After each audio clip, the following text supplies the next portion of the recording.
We are talking about South kingdoms that were prevalent in the ancient India.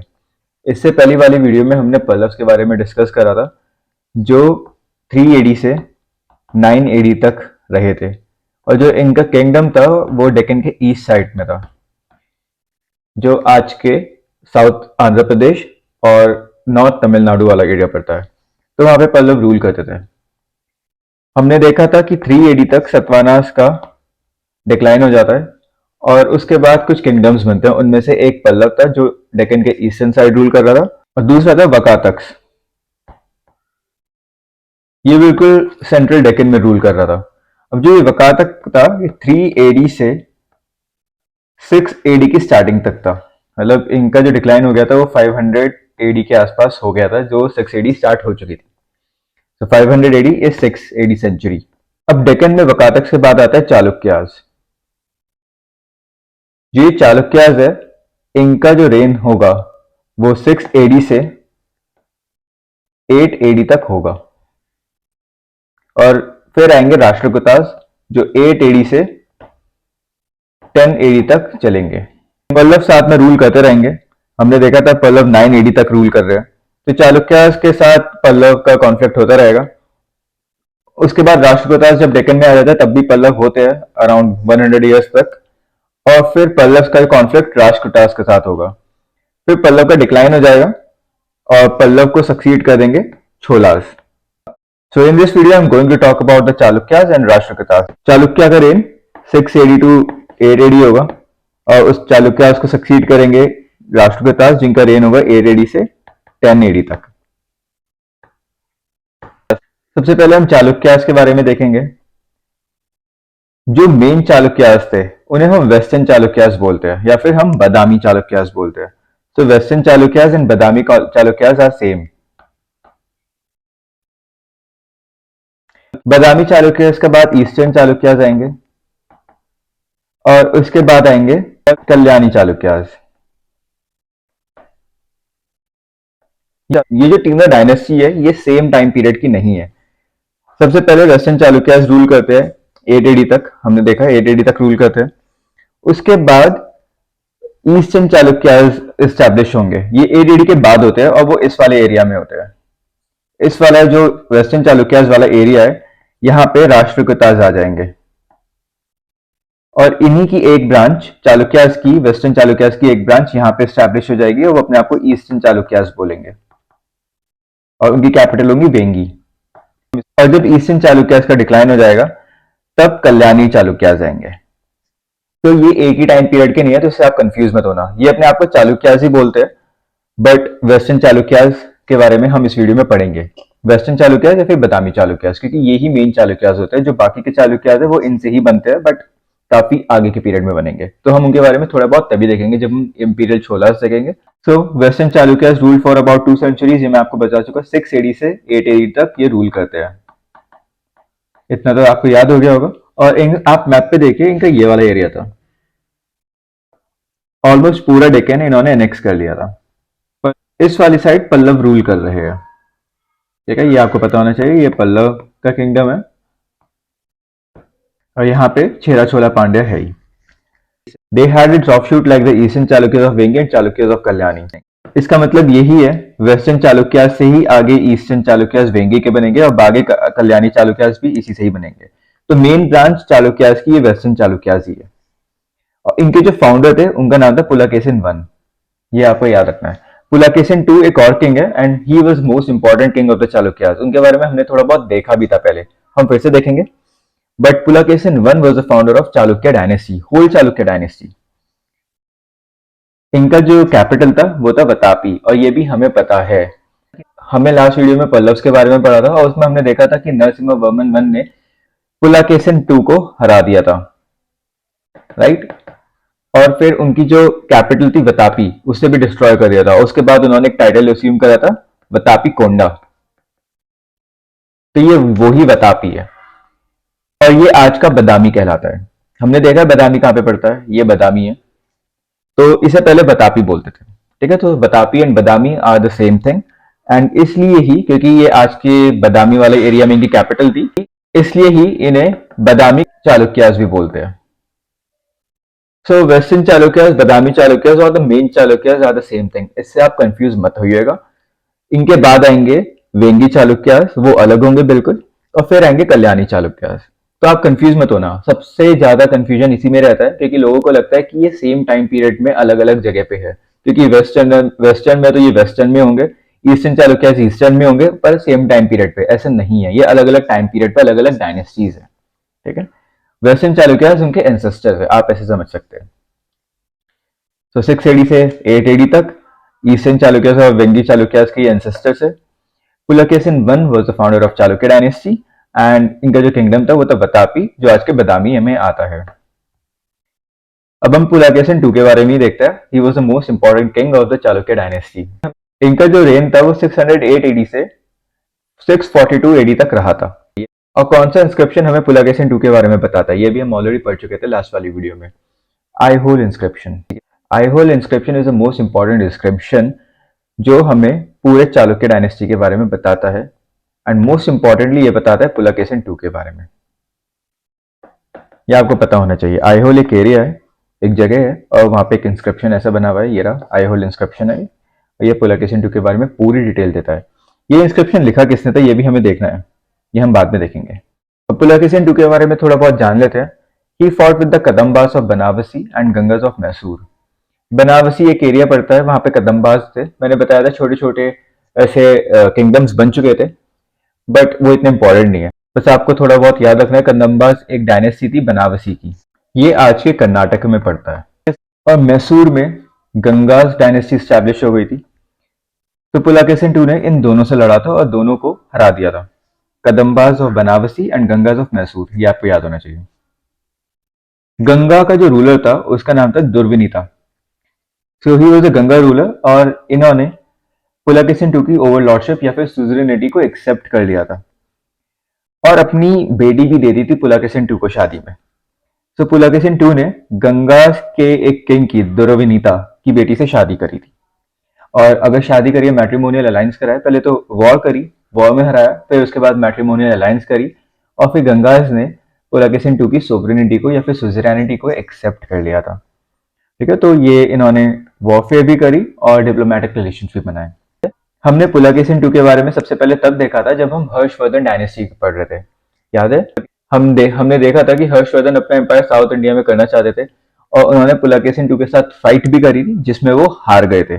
तो Pulakeshin two was a very powerful king and he was the most important king of the Chalukya dynasty.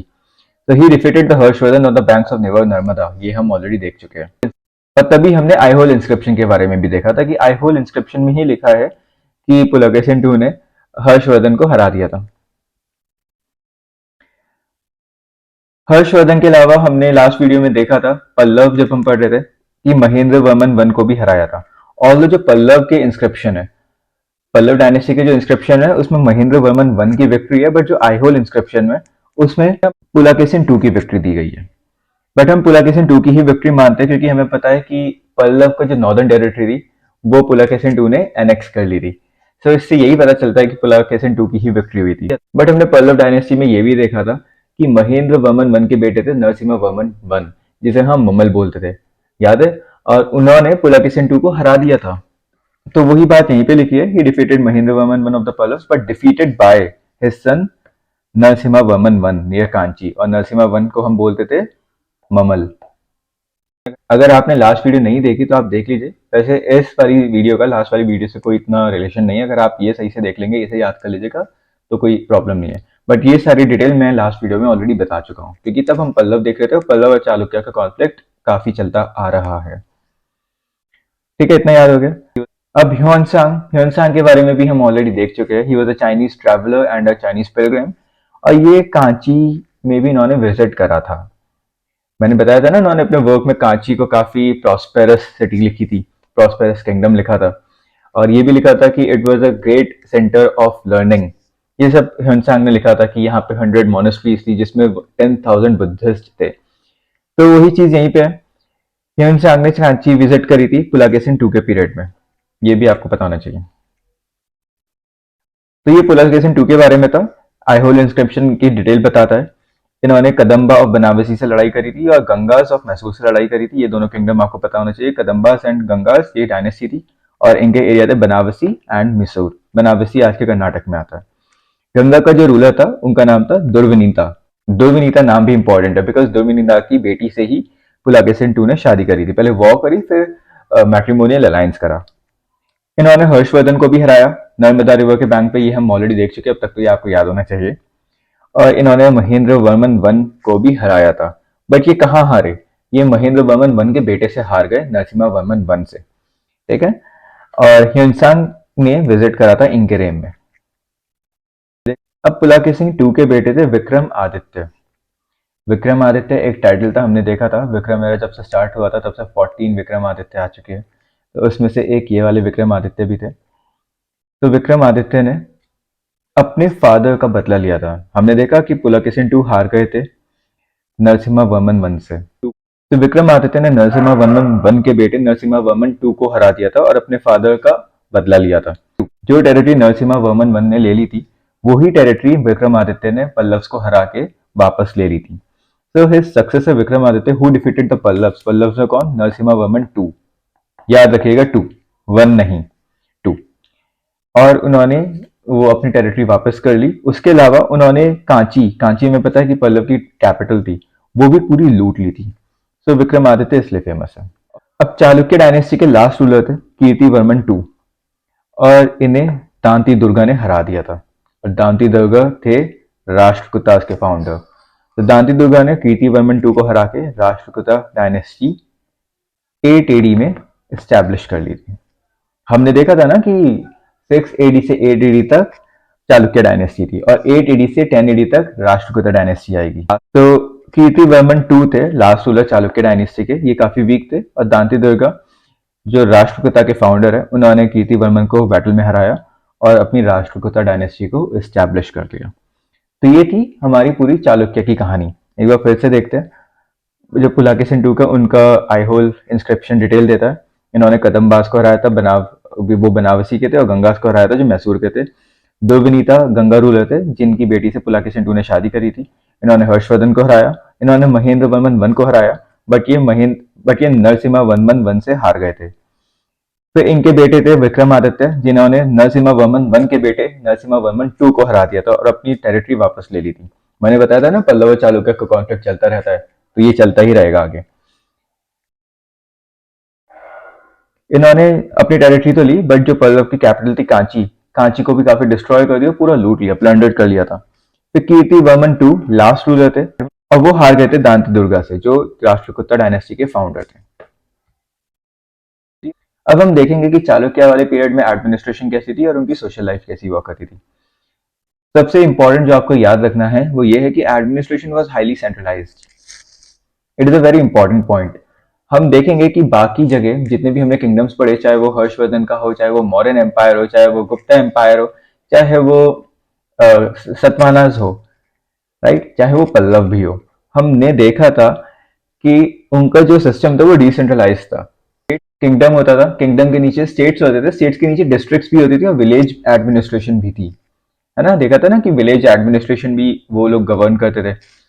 Pallav में भी हमने देखा था जो village administration ग्राम सभा हुआ करती थी जिसमें कमिटीज भी हुआ करती थी और वो लोकल अफेयर संभालते थे और वो उनके एरिया में अगर टेम्पल हो उसे भी मैनेज करते थे, तो काफी चीजें करते थे।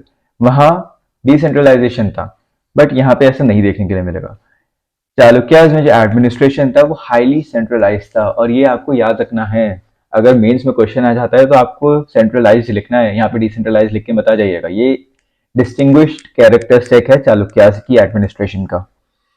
The administration was highly centralized and village autonomy was absent। अब फिर उससे कॉमन सेंस वाली बात है, अगर हाईली सेंट्रलाइज है तो फिर डिस्ट्रिक्ट लेवल पे तो कोई गवर्नमेंट होगी ही नहीं। ये लोग सेंटर का ही रूल होगा डिस्ट्रिक्ट पे, मतलब डिस्ट्रिक्ट कोई गवर्नमेंट नहीं होगी, सेंट्रल का ही पूरा रूल होगा। ठीक है, पहला पॉइंट ये। दूसरा point, they had great maritime power. अब आपको ये भी समझ जाना चाहिए जो भी किंगडम डेक्कन में है, अगर डेक्कन में है तो मतलब वो लोग कोस्टल रीजन पे भी कंट्रोल रखते हैं। अगर कोस्टल रीजन पे कंट्रोल है तो उन लोगों के पास मैरीटाइम आर्मी भी स्ट्रांग होगी, राइट, और ट्रेडिंग भी वो ज्यादा अच्छे तरीके से करेंगे शिप एंड सीज के थ्रू।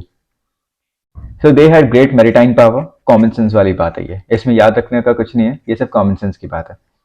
अगर आपने मैप देखा तो आप आराम से बता सकते हैं किसके पास मैरिटाइम पावर थी, किसके पास मैरिटाइम पावर नहीं थी। अब कोई लैंडलॉक किंगडम है, वहां पे मैरिटाइम पावर तो आपको नहीं मिलेगी, राइट? तो इनकी थी। पुलाकेशन टू के पास 100 शिप्स है नेवी में, इतनी ज्यादा इनकी स्ट्रॉन्ग नेवी थी। स्टैंडिंग आर्मी भी थी, हमने देखा था। स्टैंडिंग आर्मी तभी इन्होंने हर्षवर्धन को हराया था और महेंद्र वर्मन वन को भी हराया था।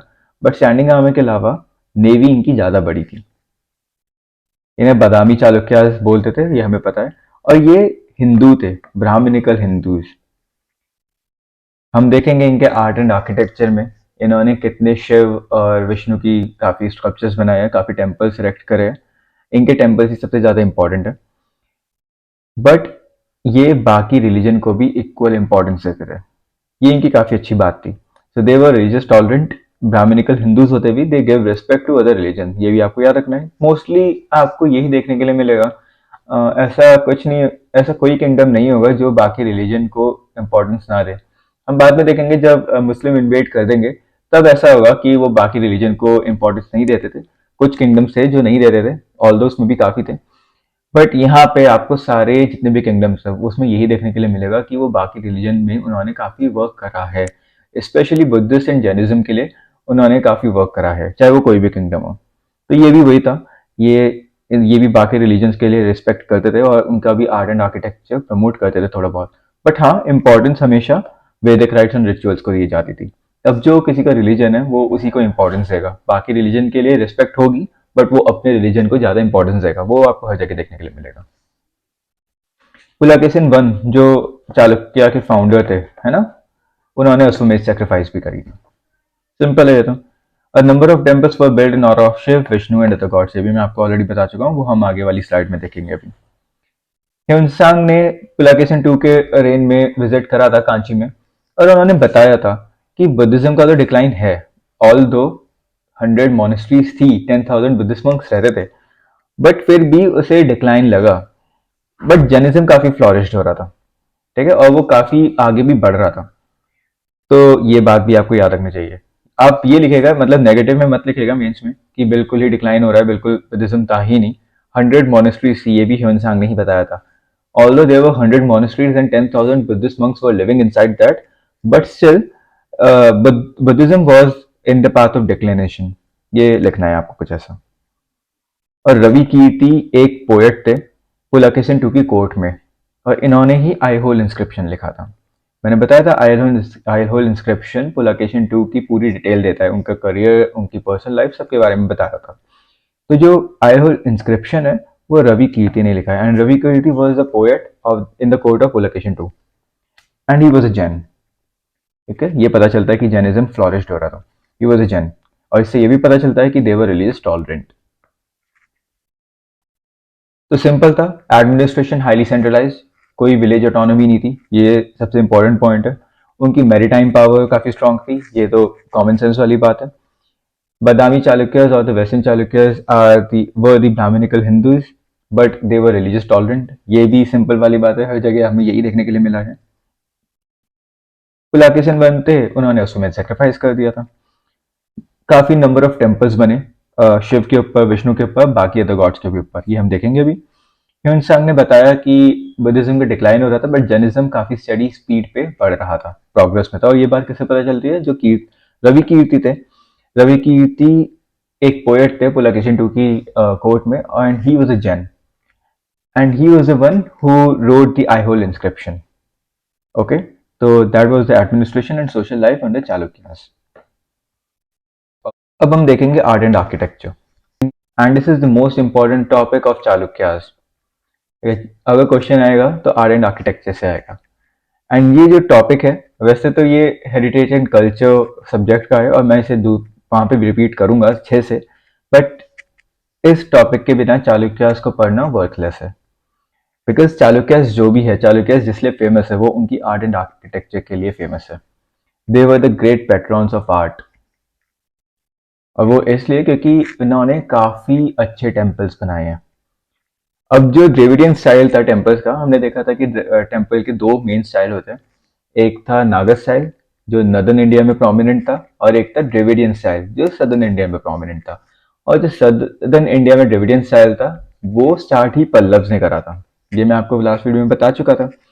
पल्लव्स ने ड्रेविडियन स्टाइल फाउंड करा था, और उनके जो टेम्पल स्ट्रक्चर थे वो 4 स्टेजेस में थे। फर्स्ट स्टेज में रॉक कट केव्स थे, सेकेंड स्टेज में मोनोलिथिक रथ वाला था, थर्ड स्टेज में स्ट्रक्चरल टेम्पल्स बने, और फोर्थ स्टेज में इन सब का कल्मिनेशन था। राइट, तो काफी अच्छे फ्लोरिश टेम्पल्स वहां पे फ्लोरिश हुए। बट चालुक्यास भी कुछ कम नहीं थे। वो जो टेम्पल्स थे चालुक्यास के अंडर वो और भी ज्यादा डेवलप हुए। चालुक्यास के अंदर एक और नया स्टाइल बना, और वो था वेसार स्टाइल। अब ये वेसार स्टाइल क्या है? हमने नागर स्टाइल पढ़ा, हमने द्रविडियन स्टाइल पढ़ा, तो ये वेसार स्टाइल क्या है? This is the combination of Nagar and Dravidian, and they were the founder of this Vesara style. Although जो वेसार स्टाइल है ये राष्ट्रकूटास के अंदर बहुत ही ज्यादा डेवलप हो जाएगा। असली में फ्लोरिश ये राष्ट्रकूटास के अंदर ही होगा। हम देखेंगे उनका कैलाश टेम्पल राष्ट्रकूटास का, बहुत ही ज्यादा ब्यूटीफुल, बहुत ही ज्यादा फेमस टेम्पल है। बट जो फॉर्मेशन जिसने करी, जिसने क्रिएशन करी थी, दे वर दी चालुक्यास।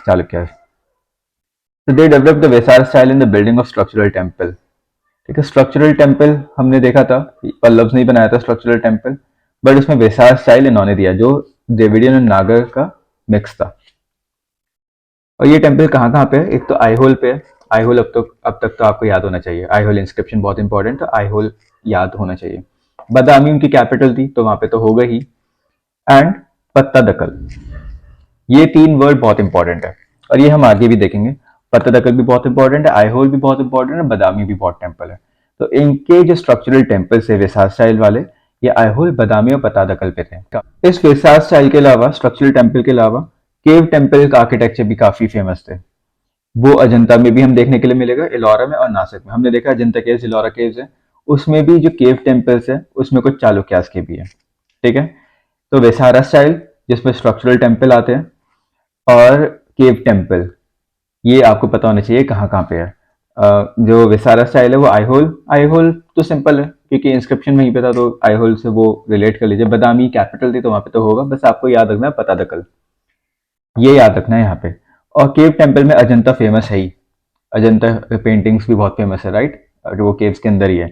तो अजंता, इलोरा एंड नासिक, ये याद रखना है। ये तो आर्किटेक्चर था, अब आर्ट को भी देख लेंगे। उनकी पेंटिंग्स, चालुक्यास की पेंटिंग भी बहुत फेमस थी, और वो अजंता केव्स और बदामी केव्स में देखने के लिए मिलेगी। बदामी यहाँ पे कैपिटल थी, राइट। तो ये सिंपल था इनका आर्ट एंड आर्किटेक्चर। अब इनके हम टेम्पल्स को देखते हैं। इनके जो टेम्पल की कंस्ट्रक्शन थी ये 2 स्टेजेस में हुई।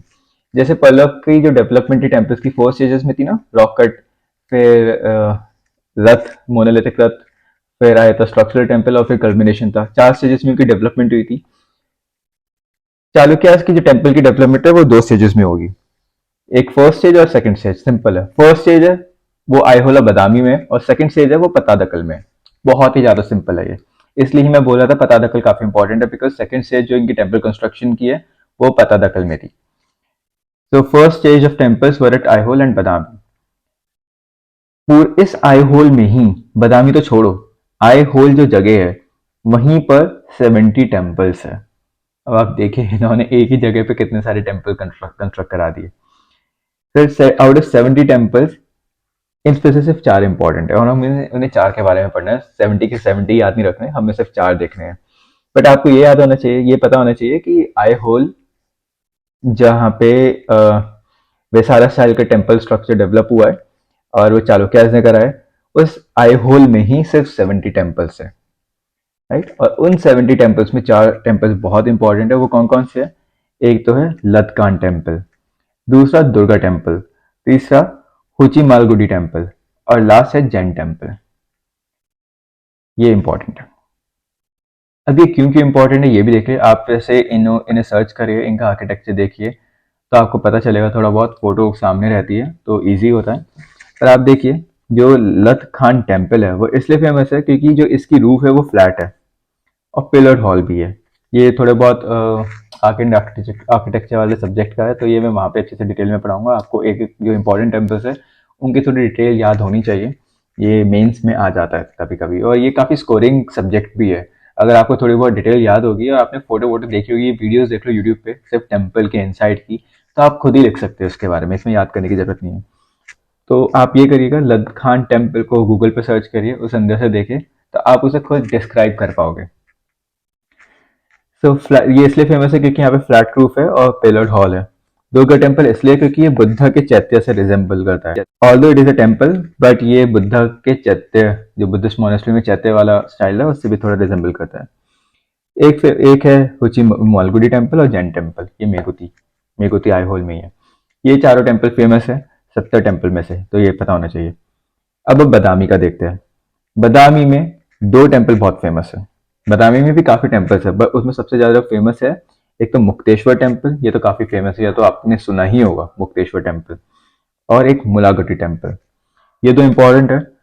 इनके टेम्पल की वॉल पे काफी ब्यूटीफुल इमेजेस बनी है, भगवान की भी और ह्यूमन बींग्स की, बहुत ही ज्यादा ब्यूटीफुल स्कल्पचर्स कार्व्ड हो रखे हैं गॉड एंड ह्यूमन बींग्स के। तो फर्स्ट स्टेज यही था। फर्स्ट स्टेज में आईहोल एंड बदामी में टेम्पल्स बने।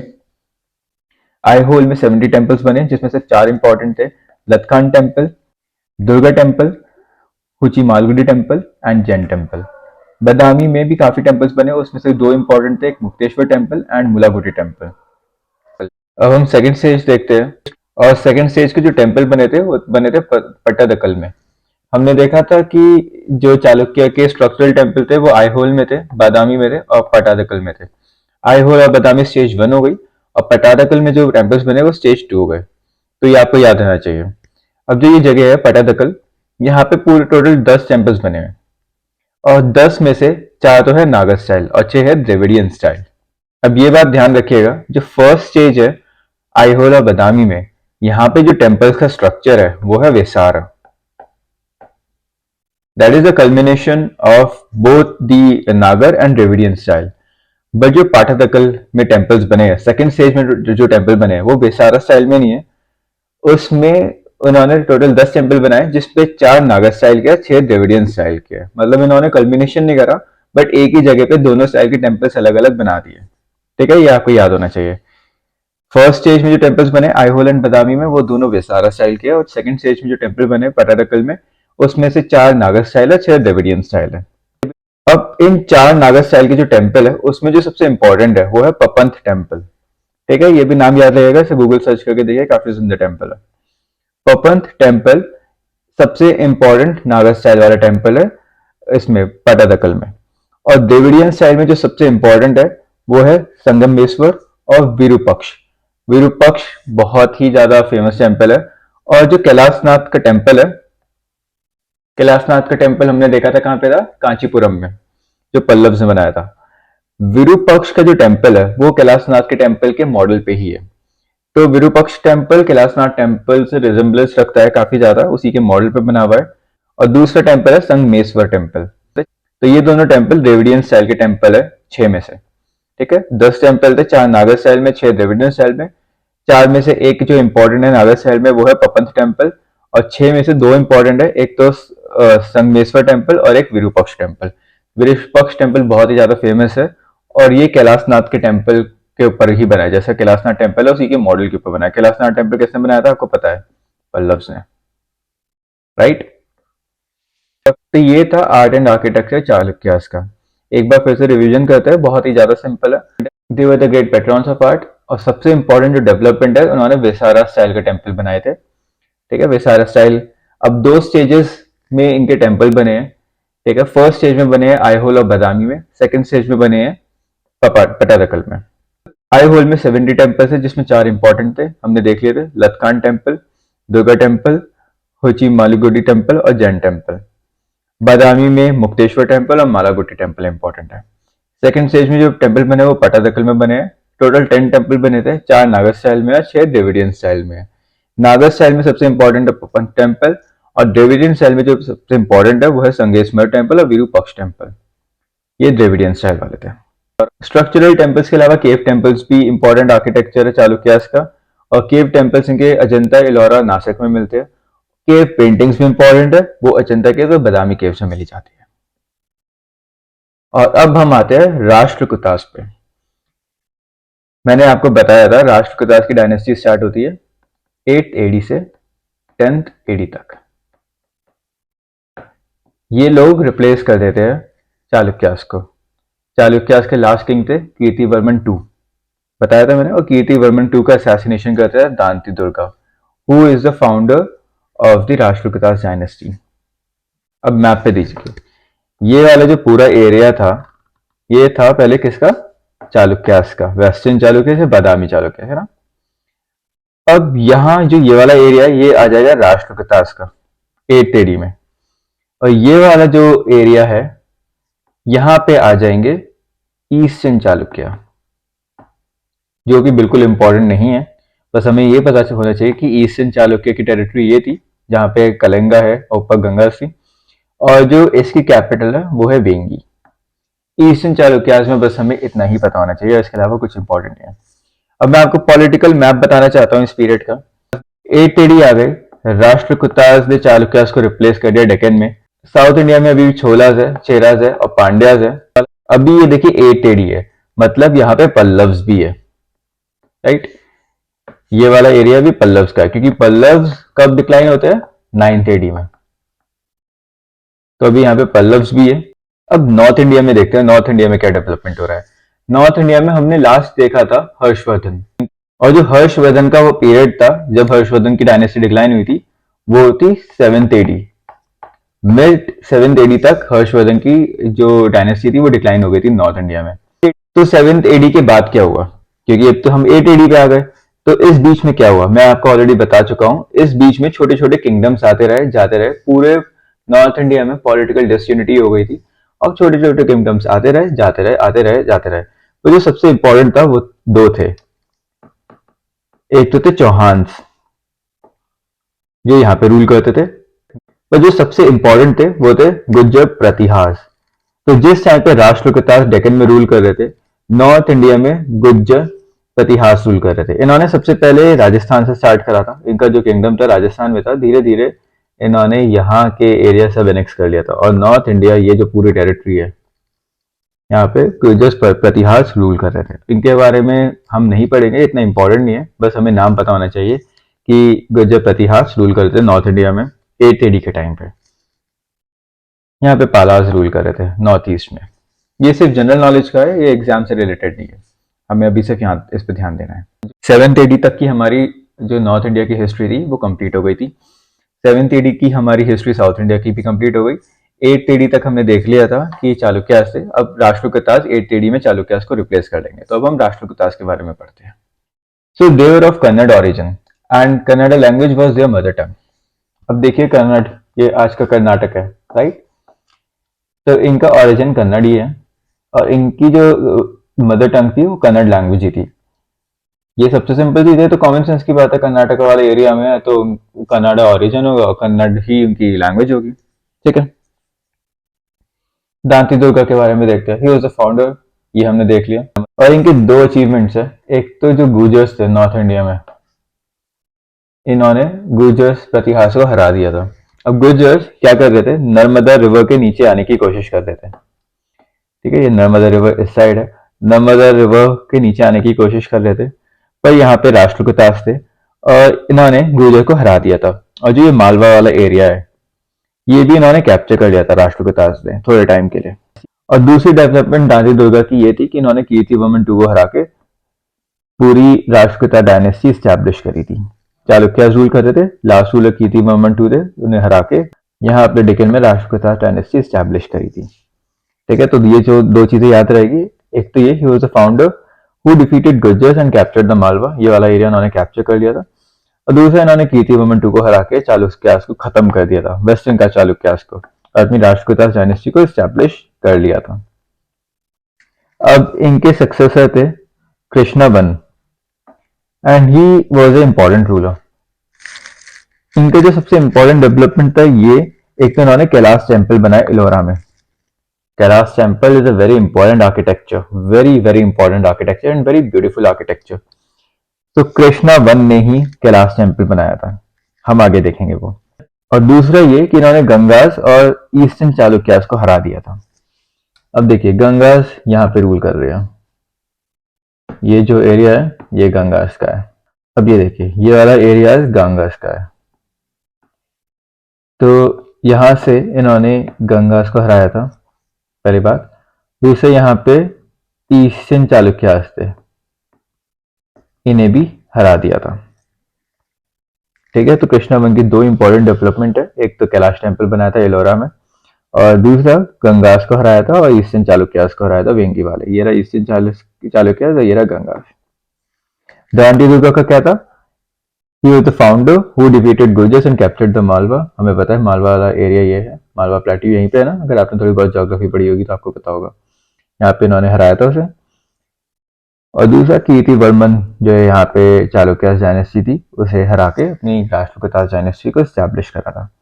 अब कृष्णा के बाद एक और रूलर आते हैं, उनका नाम है गोविंदा III। वो इतने इंपॉर्टेंट नहीं है, बस ये आप या थोड़ा बहुत याद रखिए कि इन्होंने नॉर्थ इंडियन किंगडम्स को हराया था, बस नाम पता होना चाहिए। जो सबसे इंपॉर्टेंट रूलर है राष्ट्रकूटास के, वो है Amoghavarsha one, and he is a very important ruler of Rashtrakutas. जैसे चालुक्य में सबसे इंपॉर्टेंट रूलर कौन थे? पुलाकेशिन II। उसी तरह Amoghavarsha one is the most important ruler of the Rashtrakutas dynasty. और जो उनका रेन था वो था 815 से 880 AD। अब आप देखिए कितना ज्यादा टाइम का है, 65 ईयर्स हुए ना। हाँ, 65 ईयर्स का इनका रेन था। अब मैंने आपको बताया था कि दांती दुर्गा ने ये मालवा वाला एरिया कैप्चर कर लिया था, है ना। बट ये अमोघ वर्ष के रेन में ये वाला एरिया वापस गुर्जर परितार ने ले लिया था। तो अब ये वाला एरिया नहीं रहा, तो सिर्फ ये वाला एरिया बचा था राष्ट्रपितास के पास। He had lost control over Malwa and Gangavadi. ये जो गंगा था ये वाला एरिया भी नहीं रहा था। But his rain was popular for cultural development. Although इनके रेन में जो एरिया था, जो किंगडम था, वो श्रिंक हो गया, इतना एक्सपेंड नहीं कर पाया, टेरिटोरियल एक्सपेंशन भी नहीं हुआ, ऊपर से श्रिंक भी हो गया। बट इनका जो रेन है वो कल्चरल डेवलपमेंट के लिए सबसे ज्यादा इंपॉर्टेंट माना जाता है, इसलिए he is the most important king of the Rashtrakuta dynasty. Not because he had lost their territory, or not because he didn't capture any or didn't expand any territorial area, but because his reign was popular for the cultural development। इनका religion Jainism था, और जिन सेन इनकी court में थे, और वो इनके गुरु थे एक तरीके से, ठीक है, टीचर थे। प्रेसेप्टर इज टीचर। जिन सेन इनके टीचर थे। जिन सेन काफी इंपॉर्टेंट और इजी नेम है, जैनिज्म से आप जिन सेन याद रखिएगा। अब जो अमोघ वर्ष थे, मैंने आपको ऑलरेडी बताया, जो इनका रेन था ये कल्चरल डेवलपमेंट के लिए बहुत इंपॉर्टेंट है। कल्चरल डेवलपमेंट के इसलिए इंपॉर्टेंट है क्योंकि यहाँ पे बहुत सारे वर्क्स लिखे गए हैं, वो हम देखेंगे क्या। अब एक चीज ये भी देखिए, जो इनका रेन है ये 9th AD तक आ गया, ये 9th AD में ही आए थे। और 9th AD में हमें पता है कि यहाँ से पल्लव्स खत्म हो गए, ठीक है, यहाँ से पल्लव्स खत्म हो जाते हैं, ईस्टर्न चालुक्यास आ गए, ऊपर गंगा से चोला चेरा पांड्यास ये आ गया, यहाँ से पल्लव से वो खत्म हो गया। पल्लव्स की जगह कौन आया? ये छोलास, ठीक है। ये छोलास को पल्लव्स ने पहले अपनी फ्यूडिटरी बना दिया था, तो छोलास खत्म हो चुके थे, बट अब यहाँ पे छोलास आ गए, मतलब पल्लव्स खत्म हो गए। सिंपल है। इन्होंने एक वर्क लिखा था, कन्नड़ वर्क, और ये सबसे पहला वर्क माना जाता है, इसे कहते हैं कवि राजा मार्ग। कवि राजा मार्ग। So he wrote Kavi Raja Magh, famous Kannada work, and it is considered as the first Kannada work। Kannada language में जो वर्क है, फर्स्ट जो लैंग्वेज में वर्क हुआ वो यही है, कवि राजा माघ। इसलिए भी इनका रेन इंपॉर्टेंट है। ये क्वेश्चन बहुत इजीली बन सकता है, बहुत इंपॉर्टेंट है, बहुत इंपॉर्टेंट फैक्ट है। Who wrote Kavi Raja Magh? Answer is Amoghavarsha one of Rashtrakutas. He wrote Kavi Raja माघ। या फिर क्वेश्चन यह हो सकता है, कवि राजा माघ किस लिए फेमस है? तो आंसर आपको होगा, it is the first Kannada work. अब राष्ट्रकूटा की कैपिटल क्या थी? राष्ट्रकूटा की कैपिटल थी मायखेद, जिसे हम मन्याखेड़ा भी बोलते हैं। आपको सारे किंगडम्स की कैपिटल पता होनी चाहिए, it is a basic knowledge. Chalukyas की कैपिटल क्या थी? वातापी, है ना, तो या फिर बदामी, आज का बदामी। तो इनकी कैपिटल थी मायखेड़ या फिर मन्याखेड़ा, ये मालखेड़ या फिर Manyakheda. It is a Rashtrakuta capital, तो ये भी आपको याद होना चाहिए। और ये अमोघ वर्ष ने ही पूरी डेवलप करी थी, जो कि कैपिटल थी अमोघ वर्ष ने ही बनाई थी। अमोघ वर्ष के बाद फिर आता है कृष्णा III। इनका जो रेन था ये 10th एडी में आ जाता है, 10th सेंचुरी स्टार्ट हो चुकी है और ये कृष्णा 3 936 एडी से 968 एडी तक है। इनका इनके रेन में क्या हुआ, he marched against Cholas and defeated them at Takolam. ये जो छोला है इनका भी कॉन्फ्लिक्ट चलता रहता था राष्ट्रकूटास के साथ, तो ये गए छोलास और छोलास को हरा दिया ताकोलम में, पहली चीज। फिर ये और नीचे गए फर्दर साउथ, वहां पे इन्होंने तंजौर, एक जगह है तंजौर, काफी फेमस जगह है, वो कैप्चर कर ली। फिर वो और नीचे गए रामेश्वरम तक और उसे भी ऑक्यूपाई कर लिया, जहां पे उन्होंने कृष्ण बसेरा टेम्पल को बनाया। तो ये तीन चीज आपको कृष्णा 3 के रूल में याद करनी है। याद करने का ये, इसमें ज्यादा समझ में का कुछ है नहीं, कि छोलास को हराया ताकोलम पे, दूसरा ये तंजौर तक गए और नीचे, फिर तीसरा ये और नीचे गए रामेश्वरम को ऑक्यूपाई करा, वहां पे कृष्ण बसेरा टेम्पल को बनाया। तो ये राष्ट्रकूटास के बारे में है। अब एक बार फिर से देखते हैं। देवर ऑफ कन्नड़ ओरिजिन, जो राष्ट्रकूटास थे उनका जो ओरिजिन था वो कन्नड़ था और उनकी लैंग्वेज भी कन्नड़ थी। ठीक है, so Kannada was the mother tongue of Rashtrakutas. Obviously ये रहा कर्नाटक के है तो वहीं पे उनकी लैंग्वेज रहेगी। Danti Durga was the founder and इनके रेन में सबसे पहले क्या हुआ, इन्होंने गुर्जर को हराया और मालवा वाला एरिया कैप्चर कर लिया। और दूसरा इन्होंने कीर्तिवर्मन 2 को हरा के डेक्कन को कैप्चर कर दिया था, चालुक्यास को खत्म करके अपनी राष्ट्रकूटास डायनेस्टी को स्टार्ट करा था। तो अब देखिए दांती दुर्गा के रेन में इतना एरिया था राष्ट्रकूटास के पास। फिर आते हैं कृष्णवन। कृष्णवन इसलिए इंपॉर्टेंट है, एक तो इन्होंने मोनोलिथिक कैलाश टेम्पल बनाया था इलोरा का, जो हम आगे वाली स्लाइड्स में देखेंगे। It is a very important temple and a very beautiful temple.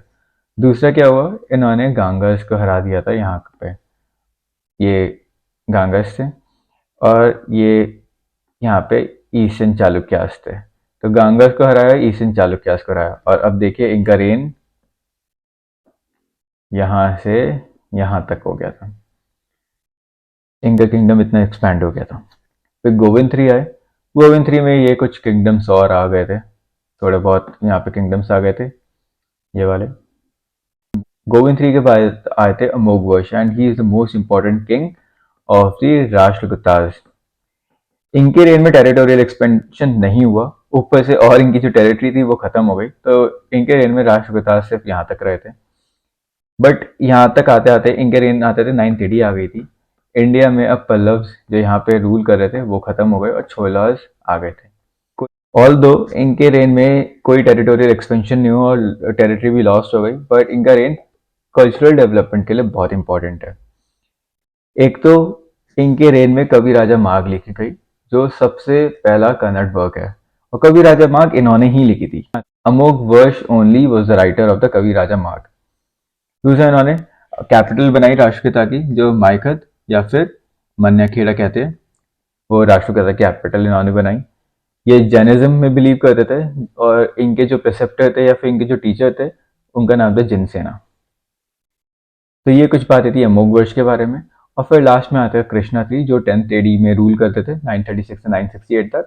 इन्होंने छोलास को हराया था ताकुलम में और ये और नीचे तक गए थे, फर्दर साउथ में इन्होंने मार्च करा, तांजौर को कैप्चर कर लिया।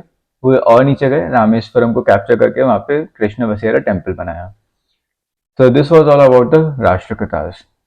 अब हम उनका एडमिनिस्ट्रेशन देखते हैं। पॉलिटिकल हिस्ट्री देख ली हमने, अब एडमिनिस्ट्रेशन देखते हैं।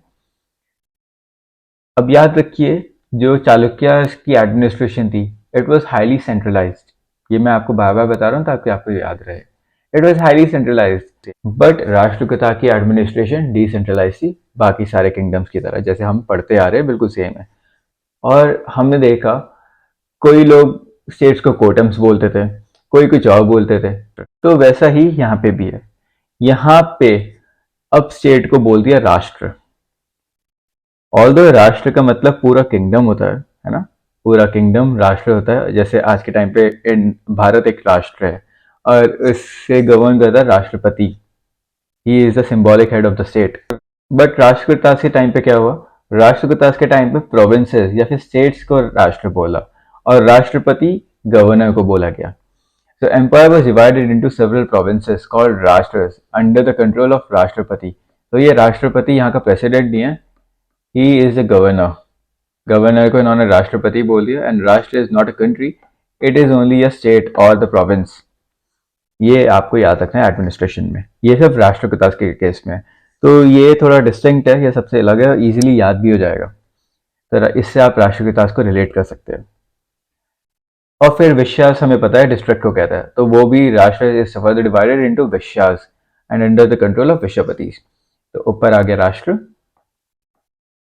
ये स्टेट हो गई, और नीचे आ गया विश्व। It is controlled by Rashtrapati and it is controlled by Vishwapati. अब ये विश्व भी नीचे डिवाइड हो जाएगा भुक्ति में। अब bhukti is like a tehsil, modern tehsil, ठीक है। इसमें अराउंड 50 to 70 विलेजेस होते थे, और उस गवर्न करता था भोगपति। Okay, so bhukti is govern by Bhogpatis and it consist around 50 to 70 villages. ये भी सिंपल है। और जो ये ऑफिसर्स होते थे, ये भोगपतीज होते थे या फिर विश्वपतीज होते थे, ये डायरेक्ट सेंट्रल गवर्नमेंट अपॉइंट करती थी। सेंट्रल गवर्नमेंट में क्या होगा, किंग होगा, और किंग को कौन असिस्ट करती थी, काउंसिल। तो ये दोनों मिलके इन ऑफिसर्स को अपॉइंट करते थे। एक हर विलेज का देखते हैं, फिर विलेज आ जाएगा, ठीक है। और विलेज को हेड करता था विलेज हेडमैन, और वो विलेज के लोग ही चूज करते थे। तो हम देख रहे हैं यहाँ पे पूरा ये डिसेंट्रलाइजेशन प्रोसेस चलता जा रहा है। राष्ट्र के ताज में डिसेंट्रलाइजेशन का काफी अच्छा प्रोसेस है, बट चालुक्यास में ऐसा नहीं था। चालुक्यास की जो एडमिनिस्ट्रेशन थी वो हाईली सेंट्रलाइज थी, वहां पे विलेज एडमिनिस्ट्रेशन नाम की कोई भी चीज नहीं थी। तो empire was divided into provinces, जिसे हमने राष्ट्र बोल दिया, और it is govern by the Rashtrapati. ये प्रेसिडेंट नहीं है, ही इज द गवर्नर। अब एक राष्ट्र या फिर एक प्रोविंस डिस्ट्रिक्ट में कन्वर्ट हो जाएगी, डिस्ट्रिक्ट में डिवाइड हो जाएगी। डिस्ट्रिक्ट को हमने विश्वास बोल दिया, हर जगह विश्वास ही बोला गया है, और उसे गवर्न करता था विश्वपति। अब विश्व या फिर डिस्ट्रिक्ट को हमने डिवाइड कर दिया भुक्तीज में, और भुक्तीज वर लाइक द तहसील, जिसमें अराउंड 50 से 70 गांव होते थे, ठीक है। और उसे गवर्न करता था, भुक्तीज को गवर्न करता था भोगपति। अब हर एक गांव की एडमिनिस्ट्रेशन को हेड करता था village headman. It was a very decentralised administration. अब थोड़ी बहुत सोसाइटी देखेंगे। मैंने आपको बताया था कि जो राष्ट्रपितास का रिलीजन था वो ब्राह्मणिज्म था। तो ब्राह्मणिज्म के दोनों सेक्ट्स, वैष्णविज्म एंड शिविज्म, दोनों ही सेक्ट्स ब्राह्मणिज्म के राष्ट्रपितास के टाइम पे फ्लोरिश्ड हुए। बट इसका मतलब ये नहीं था कि जैनिज्म की प्रोग्रेस पे कुछ इफेक्ट हुआ। मैंने आपको बताया था कि ह्योनसांग ने मेंशन करा था कि बुद्धिज्म डिक्लाइन हुआ था, decline of Buddhism was there, but it didn't effect the Jainism. तो ऐसा ही यहाँ पे था, वैष्णविज्म शिविज्म का राइज हुआ, बट इसकी वजह से जैनिज्म का डिक्लाइन नहीं हुआ। और जैनिज्म वहां पे इतना फ्लॉरिश था कि पूरे डेक्कन की, सिर्फ राष्ट्रपिता के एरिया की नहीं, पूरे डेक्कन की जो पॉपुलेशन थी उसमें 1/3 जैन्स थे। तो आप देखिए कितना ज्यादा जैनिज्म का प्रोग्रेस हो रहा था। It was a steady progress, ठीक है। तो वैष्णविज्म शिविज्म था, बट उसके साथ जैनिज्म का बहुत ज्यादा फ्लॉरिशमेंट हुआ डेक्कन में। 1/3 पॉपुलेशन जैन थी। और मैंने आपको बताया था कि जो राष्ट्रपिता थे दे वर रिलीजियस टॉलरेंट, और हमें पता चलता है क्योंकि कुछ जगह है जहां पे बुद्धिस्ट सेटलमेंट प्रॉस्पेरस थी, फ्लॉरिश्ड हो रही थी। कनेरी, शोलापुर एंड धरवार, ये एरिया है कर्नाटक के आज के एरिया में आते हैं, उसी साइड आते हैं। तो इन वाली जगह पे बुद्धिस्ट सेटलमेंट फ्लॉरिश्ड हो रही थी। Although there was overall decline in Buddhism and there was a rapid growth of Jainism, but still Buddhist settlements थी, क्योंकि मैंने आपको बताया था ह्योनसांग ने मेंशन करा था कि 100 मोनेस्ट्रीज थी, और 100 मोनेस्ट्रीज में अराउंड 10,000 बुद्धिस्ट मंक्स रहा करते थे।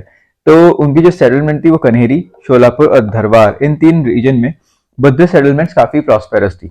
और इसके अलावा सालतोगी एक जगह है, ये मॉडर्न बीजापुर डिस्ट्रिक्ट के पास पड़ती है आज के, वहां पे एक कॉलेज भी पाया गया था। एक ऐसे चलता था, जो आसपास के गांव थे उसमें उनके जो रेवेन्यूज होते थे वहां से आता था, या फिर कुछ रिच डोनेशन देते थे।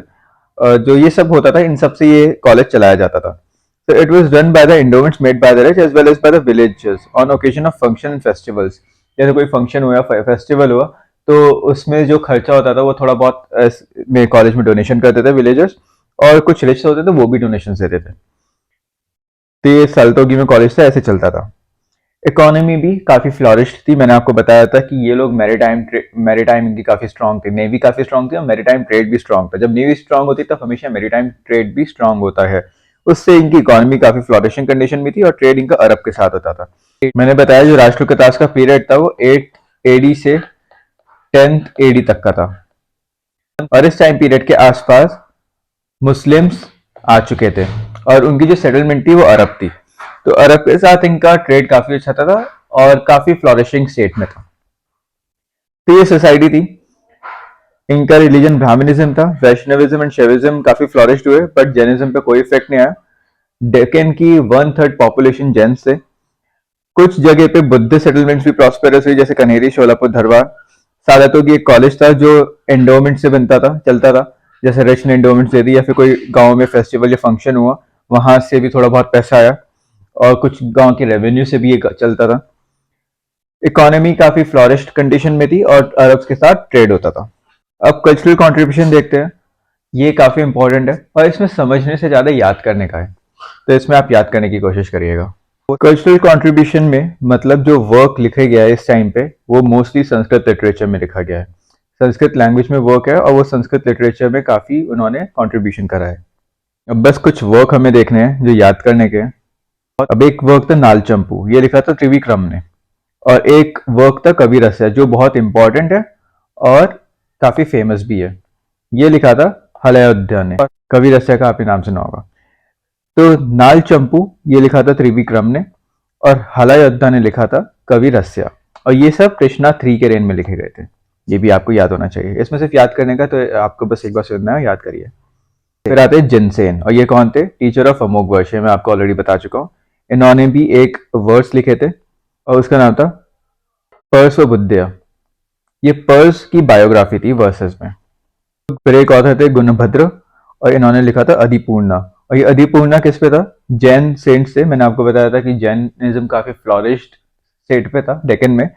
तो गुणभद्रा ने अधिपूर्णा लिखी थी और ये जैन सेंट्स की काफी लाइफ स्टोरीज बताते हैं। अलग अलग लाइफ स्टोरीज पे था जैन सेंट्स की। गुणभद्रा का अधिपूर्णा। उसके अलावा सक्तयान ने लिखा था अमोघ वृत्ति और ये ग्रामर वर्क है। विराचार्य, he was a great mathematician उस टाइम के, and he wrote गणित सरम। गणित का मतलब मैथ्स एंड सरम, so he wrote गणित सरम। he was a great mathematician of that time, विराचार्य। कवि राजा माघ, ये अमोघ वर्ष ने लिखा था, ये हम ऑलरेडी देख चुके हैं। And he it was the first poetic work in the Kannada language, ये बहुत इंपॉर्टेंट है। पंपा काफी बड़े कन्नड़ पोएट में से रह चुके हैं और उनका एक वर्क था विक्रम सेन विजय। और पूना ने लिखा था संति पूना। तो एक बार फिर से देखते हैं। इस टाइम पे संस्कृत लिटरेचर का काफी कंट्रीब्यूशन रहा है। त्रिविक्रम ने लिखी थी नालचंपू और हलयोध्या ने लिखा था कवि रस्य। त्रिविक्रम ने लिखी थी नालचंपू और हलयोध्या ने लिखा था कवि रस्य। जिनसेन जो अमोघ वर्ष के टीचर थे, उन्होंने लिखा थी पर्स विद्या और ये पर्स की बायोग्राफी पे आती है। गुणभद्रा एक और ऑथर थे जिसने लिखी थी अधिपूर्णा और ये जैन सेंट्स की लाइफ स्टोरीज पे है। सकतायाना ने अमोघ व्रति ली थी और ये ग्रामर वर्क है। वीराचार्य जो बहुत बड़े मैथमेटिशियन थे उस टाइम के, उन्होंने लिखी थी गणित सरम। अमोघ वर्ष ने कवि राजमार्ग लिखा था जो फर्स्ट पोएटिक वर्क है कन्नड़ लैंग्वेज में, and it is very important. Pampa काफी बड़े कन्नड़ पोएट रह चुके हैं, उन्होंने लिखी थी विक्रम सेन विजय और पूना ने लिखी थी शांतिपूर्णा। अब हम देखेंगे art and architecture, and it is the most important topic of Rashtrakutas. मैंने आपको बताया था चालुक्य के टाइम पे viscera style of architecture develop हो चुका था, बट ये जो फ्लॉरिश हुआ था ये राष्ट्रकूटास के अंडर में हुआ था, विसारा स्टाइल। ये आपको याद रखना है। इनके जो आर्ट एंड आर्किटेक्चर है वो दो जगह पे काफी मिलते हैं, एक तो एलोरा और एक एलिफेंटा। एलिफेंटा एक आइलैंड है छोटा सा, बॉम्बे के पास, ठीक है। नवी मुंबई और मुंबई के थोड़ा बीच में पड़ता है, तो एलिफेंटा वहां पे। तो आर्ट एंड आर्किटेक्चर राष्ट्रकूटास के एलोरा और एलिफेंटा में मिले गए हैं। एलोरा हमने देखा है, केव्स है, एलोरा केव्स काफी फेमस है। वहां पे जो सबसे इंपॉर्टेंट, सबसे ब्यूटीफुल है वो है कैलाश टेम्पल और ये कृष्णा 1 के रेन में बना गया है। ये सबसे इंपॉर्टेंट है कैलाश टेम्पल। ये मैं आपको ऑलरेडी पढ़ा चुका हूँ, कृष्णा 1 के रेन पे कैलाश टेम्पल की कंस्ट्रक्शन हुई थी and it is a very beautiful temple. और आप इसकी फोटो देखिएगा। इस टेम्पल में 4 पार्ट है। एक तो मेन श्राइन, मतलब जो मेन दरबार होता है वो, एक एंट्रेंस गेटवे, जब आप घुसते हो तो एक पूरा जो गेटवे है और वो काफी ब्यूटीफुल है, एक घुसते ही वहां पे नंदी की श्राइन मिलेगी, मूर्ति, और एक मंडल जो पूरा कोर्टयार्ड है वहां पे। तो ये 4 पार्ट्स में पूरा जो कैलाश टेम्पल है वो डिवाइडेड है। इसमें काफी ब्यूटीफुल स्कल्पचर्स है। गॉडेस दुर्गा की भी एक स्कल्पचर है जो बफेलो डूमैन को स्ले करते हुए दिखा रखा है, बफेलो डूमैन को वो मार रही थी, ऐसा भी एक स्कल्पचर है वहां पे। एक स्कल्पचर में रावण माउंट कैलाश, जो शिव, लॉर्ड शिव है, उनका घर माना जाता है, रावण उस पूरे माउंट कैलाश को उठाने की कोशिश कर रहा है, एक स्कल्पचर में ऐसे दिखा रखा है। तो दो ये आप एग्जाम्पल याद कर सकते हैं। एक स्कल्पचर में गॉडेस दुर्गा को दिखा रखा है बफेलो ड्यूमन को मारते हुए, और दूसरे स्कल्पचर में दिखा रखा है कि रावण माउंट कैलाश को उठा रहा है, जो लॉर्ड शिवा का घर माना जाता है। एलोरा के अलावा एलिफेंटा में भी आर्ट एंड आर्किटेक्चर फ्लॉरिश्ड हुई थी राष्ट्रकूटास की। एलिफेंटा एक आइलैंड है बॉम्बे के पास, और उसे ओरिजिनली श्रीपुरी बोलते हैं, बट यहाँ पे पोर्तुगीज आ गए थे। हम आगे देखेंगे, बहुत आगे जब मॉडर्न हिस्ट्री स्टार्ट होगी तो पोर्तुगीज आते हैं और उन्होंने इसका नाम एलिफेंटा रख दिया था, क्योंकि यहाँ पे एलिफेंट के काफी बड़े बड़े स्कल्पचर्स मिले गए थे, तो इसे असली में श्रीपुरी बोला करते थे। जो राष्ट्रकूटास की आर्ट थी, स्कल्पचर आर्ट थी, वो इस टाइम पे बिल्कुल पीक पे थी, और वो इस प्लेस से हमें पता चलता है। एंट्रेंस में एक सेंक्टम है और वहां पे बहुत बड़े बड़े फिगर्स है द्वारपालक की। प्रकर की वॉल्स पे सेंक्टम के पास शिव की काफी इमेजेस बनी गई है, और अलग अलग फॉर्म में। उनमें से जो सबसे इंपॉर्टेंट है वो है नटराज, गंगाधर, अर्धनारीश्वर और सोमस्कंद। और जो सबसे इंपॉर्टेंट फिगर है वो है त्रिमूर्ति की, जिसमें ब्रह्मा, विष्णु और शिव तीनों को दिखा रखा है। तो ये था आर्ट एंड आर्किटेक्चर। एक बार फिर से देखते हैं, हमें राष्ट्रकूटास का art and architecture Ellora Elephanta में मिला है। एलोरा में कैलाश टेम्पल है जो कृष्णा वन के रेन में एक्सकवेट करा गया था। इसमें 4 पार्ट है, एक मेन श्राइन है, फिर एंट्रेंस गेटवे है, घुसते ही नंदी की श्राइन है, और मंडल है पूरे कोर्टयार्ड पे। इसमें काफी अच्छे अच्छे स्कल्पचर्स है, जिसमें 2 इंपॉर्टेंट है। एक तो गॉडेस दुर्गा को दिखा रखा है बफेलो डेमन को स्ले करते हुए, मारते हुए, और दूसरा रावण को दिखा रखा है कि वो माउंट कैलाश को लिफ्ट करने की कोशिश कर रहा है। एलोरा के अलावा एलिफेंटा है जो एक आइलैंड है बॉम्बे के पास। इसे असली में श्रीपुरी बोलते थे, बट पोर्तुगल्स ने इसका नाम एलिफेंटा रख दिया था। इनकी आर्ट, राष्ट्रकूटास की आर्ट इस टाइम पे सबसे पीक पे थी। एंट्री करते ही एक सेंक्टम है और वहां पे काफी बड़ी बड़ी फिगर्स है द्वारपालक की। प्रकर के पास जो वॉल्स है उस पे काफी बड़ी बड़ी इमेजेस बनी हुई है शिव की, और अलग अलग फॉर्म में है वो, जैसे नटराज, गंगाधर, अर्धनरीश्वर और सोमस्कंद। और सबसे इंपॉर्टेंट है त्रिमूर्ति, जो शिव, विष्णु और ब्रह्मा तीनों को दिखाती है। तो this was all about the Chalukyas and Rashtrakutas. ये हम साउथ इंडियन किंगडम्स पढ़ रहे थे, और हमने अब तक 3 किंगडम्स देख लिए, पल्लव, चालुक्यास और राष्ट्रकूटास।